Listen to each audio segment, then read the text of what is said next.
ನಮಸ್ಕಾರ ವೀಕ್ಷಕರೇ, ಬನ್ನಿ ನಾಟಿ ಸ್ಟೈಲ್ ಚಿಕನ್ ಪಲಾವ್ನ ದಿಢೀರಂತ ಕುಕ್ಕರಲ್ಲಿ ಮಾಡೋದು ಹೇಗೆ ಅಂತ ನೋಡ್ಕೊಳ್ಳೋಣ. ಒಗ್ಗರಣೆಗೆ ಬೇಕಾಗಿರೋದೇನೆಂದರೆ ಈರುಳ್ಳಿ, ಪಲಾವ್ ಸಾಮಾನು, ಟೊಮೆಟೊ ಹಾಗೂ ಮೆಂತ್ಯ ಸೊಪ್ಪು. ಇನ್ನು ಪಲಾವ್ ಅಂದಮೇಲೆ ಮಸಾಲೆ ಪದಾರ್ಥಗಳನ್ನೆಲ್ಲ ರುಬ್ಕೋತೀವಿ. ಅದಕ್ಕೆ ಏನೇನು ಬೇಕು ಅಂದರೆ ಹಸಿಮೆಣಸಿನ್ಕಾಯಿ, ಶುಂಠಿ, ಬೆಳ್ಳುಳ್ಳಿ, ಪುದೀನ, ಕೊತ್ತಂಬರಿ ಸೊಪ್ಪು, ತೆಂಗಿನ ತುರಿ ಹಾಗೂ ಹಸಿ ಈರುಳ್ಳಿ. ಮತ್ತು ಅರ್ಧ kg ಚಿಕನ್ನ ತೊಳೆದಿಟ್ಕೊಂಡಿದ್ವಿ ಮತ್ತು ಅರ್ಧ kg ಅಕ್ಕಿನೂ ತೊಳೆದಿಟ್ಕೊಂಡಿದ್ವಿ.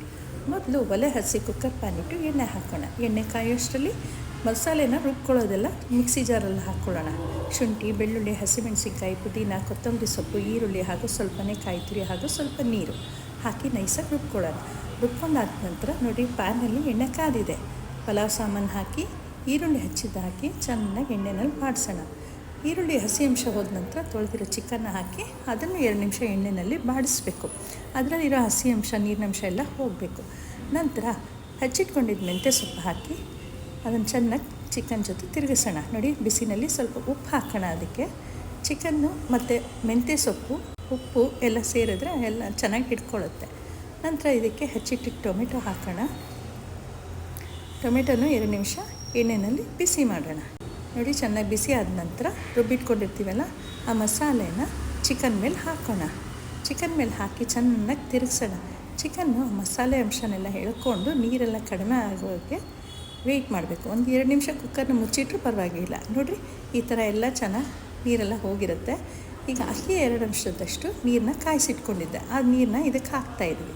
ಸೊ ಚಿಕನ್ನು ಆ ನೀರಿನಲ್ಲಿ ಚೆನ್ನಾಗಿ ಒಂದು 2 ನಿಮಿಷ ಕುದೀಲಿ. ಇದು ಕುದಿಯುವಾಗ ನಾವು ಅಕ್ಕಿ ತೊಳೆದಿಟ್ಕೊಂಡಿರ್ತೀವಲ್ಲ, ಆ ತೊಳೆದಿರೋ ಅಕ್ಕಿನ ನೀರಿಲ್ಲದ ಹಾಗೆ ಅಕ್ಕಿನ ತೆಗೆದು ಮಸಾಲೆ ಚಿಕನ್ ನೀರಿಗೆ ಹಾಕೋಣ. ಸೊ ಇದೆಲ್ಲ ಹಾಕಿ ಚೆನ್ನಾಗಿ ಕೈ ತಿರುವೋಣ. ಒಂದು 2 ನಿಮಿಷ ಕುದಿ ಬರಲಿ ಅಕ್ಕಿ. ಸೊ ಕುದಿ ಬರ್ತಿದೆ ಅನ್ನುವಾಗ ರುಚಿಗೆ ತಕ್ಕನಾದಷ್ಟು ಉಪ್ಪು ಹಾಕೋಣ. ಉಪ್ಪು ಹಾಕಿದ ನಂತರ 1 ಸ್ಪೂನಷ್ಟು ತುಪ್ಪ ಹಾಕೋಣ. ತುಪ್ಪ ಹಾಕಿ ಚೆನ್ನಾಗಿ ಮಿಕ್ಸ್ ಕೊಟ್ಟು ಸ್ವಲ್ಪ ನೋಡಿ ನೀರೆಲ್ಲ ಗಟ್ಟಿ ಆಗ್ತಾ ಬರ್ತಿದೆ ಅಕ್ಕಿಲಿ. ಸೊ ಈ ಥರ ತಿರುಗಿಸ್ಬಿಟ್ಟು ಕುಕ್ಕರ್ ಲಿಡ್ನ ಮುಚ್ಚಿಡೋಣ. ಕುಕ್ಕರ್ ಲಿಡ್ ಮುಚ್ಚಿದ್ದು ನಾವು 10 ನಿಮಿಷ ವಿಸಿಲಾದರೂ ಬರಬಹುದು, ಇಲ್ಲ ಅಂದರೆ 10 ನಿಮಿಷ ಸಿಮ್ಮರಲ್ಲಿ ಇಟ್ಬಿಟ್ಟು ಹಾಗೇನಾದರೂ ಕಾಯಬಹುದು. ಸೊ 2 ವಿಸಿಲ್ ಬಂದರೂ ಒಳ್ಳೆಯದು. ಸೊ ಕುಕ್ಕರ್ ಆಗೋಷ್ಟಕ್ಕೆ ನಾವು ಮೊಸರು ಬಜ್ಜಿ ಮಾಡ್ಕೊಳ್ಳೋಣ. ಪಲಾವ್ ಅಂದಮೇಲೆ ಮೊಸರು ಬಜ್ಜಿ ಇಲ್ಲದೆ ಇದ್ದರೆ ಚೆನ್ನಾಗಿರಲ್ಲ ಅಲ್ವಾ. ಸೊ ಸೌತೆಕಾಯಿ, ಟೊಮೆಟೊ, ಕೊತ್ತಂಬರಿ ಸೊಪ್ಪು, ಮೊಸರು, ಉಪ್ಪು ಹಾಗೂ ಮೊಸರು ಬಜ್ಜಿ ಮಾಡ್ಕೊಂಡಿದ್ದೀನಿ. ನೋಡಿ, ಕುಕ್ಕರಿಗೆ ಆಗಿ ಬಿಟ್ಟಿದೆ. ನೋಡಿ, ತೆಗಿತಾ ಇದ್ದೀನಿ. ಎಷ್ಟು ಚೆನ್ನಾಗಿದೆ ಅಲ್ವಾ ವೀಕ್ಷಕರೇ. ನೋಡಿ ಎಷ್ಟು ಚೆನ್ನಾಗಾಗಿದೆ. ಅನ್ನ ಮೆದುವಾಗಿ, ಮೃದುವಾಗಿ, ಬಿಡಿ ಬಿಡಿಯಾಗಿ ಕರೆಕ್ಟ್ ಹದದಲ್ಲಿ ಪಲಾವ್ ಬಂದಿದೆ. ಈ ನಾಟಿ ಸ್ಟೈಲ್ ಪಲಾವ್ನ ನೆನೆಸ್ಕೊಡ್ರೆ ಬಾಯಲ್ಲಿ ನೀರು ಇರುತ್ತೆ ಅಲ್ವಾ. ನೋಡಿ, ಇದನ್ನು ತಟ್ಟೆಗೆ ಹಾಕ್ಕೊತಾ ಇದ್ದೀನಿ.